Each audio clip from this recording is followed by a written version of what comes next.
नमस्कार दोस्तों, आज हम बात करेंगे ओपन एआई के रीसेंट लीडरशिप चेंजेस और इसके shift to a for profit structure के बारे में।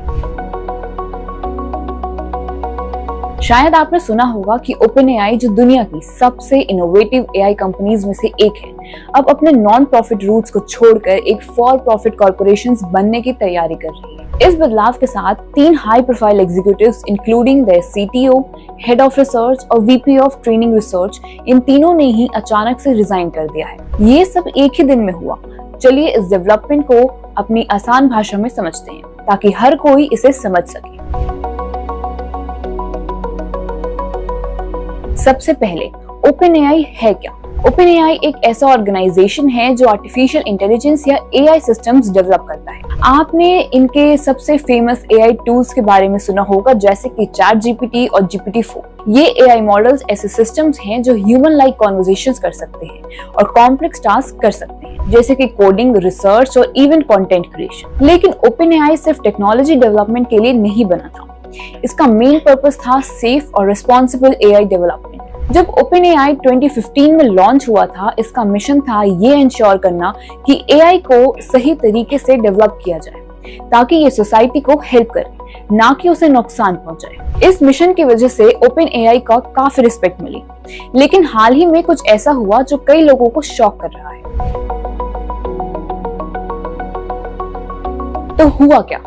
ओपन एआई के top 3 executives Mira Murati CTO, Barret Zoph VP of training research और Bob McGrew chief research officer, इन तीनों ने एक ही दिन में रिजाइन कर दिया। ये न्यूज तब आई जब ओपन एआई ने अनाउंस किया कि वो अपने नॉन प्रॉफिट स्ट्रक्चर को छोड़कर अब एक फॉर प्रॉफिट कंपनी करने की तैयारी कर रहे हैं। एक ही दिन में इतने बड़े लीडर्स का जाना, क्या ये कोइंसिडेंस हो सकता है? ऑफिशियली सैम ऑल्टमैन, जो कि ओपन एआई के सीईओ हैं, उन्होंने कहा है कि इन एग्जीक्यूटिव्स ने अलग अलग रीजन से छोड़ा और इसमें कोई भी आपसी कनेक्शन नहीं था। उन्होंने ये भी कहा कि ये बदलाव प्लान था और ये लोग इंडिपेंडेंटली गए। लेकिन जब एक ऑर्गेनाइजेशन का इतना बड़ा ट्रांजिशन हो रहा है और इतने हाई लेवल लोग छोड़कर जाएं, तो कई सवाल उठते हैं।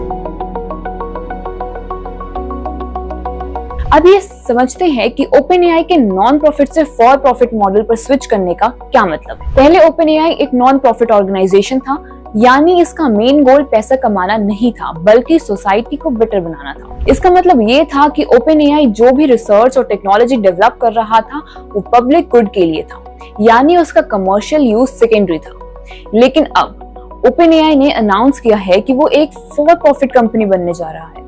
इसका मतलब ये है कि अब उनके इन्वेस्टर्स को भी प्रॉफिट मिलेगा। रिपोर्ट्स के मुताबिक ओपन एआई का वैल्यूएशन अब $150 बिलियन तक हो सकता है। और सबसे इंटरेस्टिंग बात ये है कि सीईओ सैम ऑल्टमैन को इस ट्रांजिशन के बाद कंपनी का 7% शेयर मिलने वाला है। बिगिनर्स के लिए बता दें कि नॉन प्रॉफिट और फॉर प्रॉफिट ऑर्गेनाइजेशंस में क्या डिफरेंस होता है। नॉन प्रॉफिट ऑर्गेनाइजेशन का मेन गोल सोसाइटी और पब्लिक को बेनिफिट करना होता है, ना कि पैसा कमाना। फॉर प्रॉफिट ऑर्गेनाइजेशंस का गोल होता है प्रॉफिट जनरेट करना और उसके शेयर होल्डर्स को रिटर्न देना। अब ओपन एआई के लिए ये ट्रांजिशन इसलिए इम्पोर्टेंट है क्योंकि उन्हें और ज्यादा इन्वेस्टमेंट चाहिए ताकि वो अपनी एआई डेवलपमेंट प्रोजेक्ट्स को फंड कर सके। GPT-4 जैसे एआई मॉडल्स को ट्रेन करने में लाखों डॉलर्स खर्च होते हैं और इसी तरह के रिसोर्सेज को जुटाने के लिए ये ट्रांजिशन किया गया है।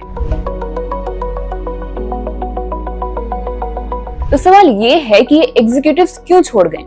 पब्लिकली उन्होंने कहा है कि वो न्यू अपॉर्चुनिटीज एक्सप्लोर करना चाहते हैं। मीरा मुराती ने कहा कि वो अपने लिए कुछ नया करना चाहती है और स्मूथ ट्रांजिशन के लिए ओपन एआई को सपोर्ट करेंगे।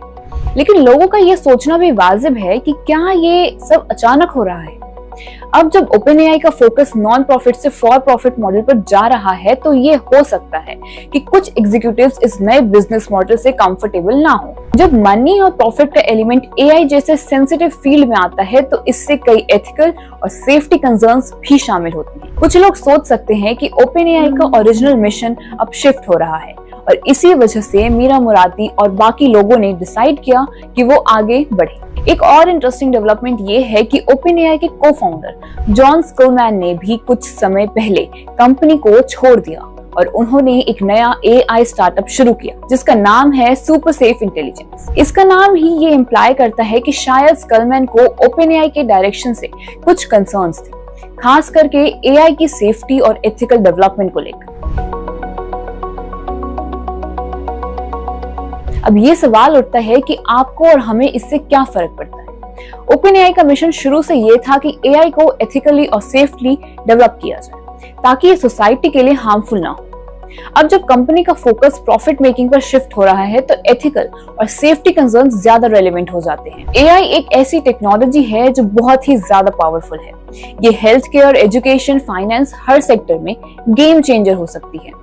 लेकिन अगर इसे सही तरीके से नहीं कंट्रोल किया गया तो इसके नेगेटिव इफेक्ट्स भी हो सकते हैं। फॉर एग्जाम्पल, अगर एआई सिस्टम्स को सिर्फ कमर्शियल प्रॉफिट के लिए डेवलप किया जाए तो इसमें ट्रांसपेरेंसी और अकाउंटेबिलिटी की कमी हो सकती है।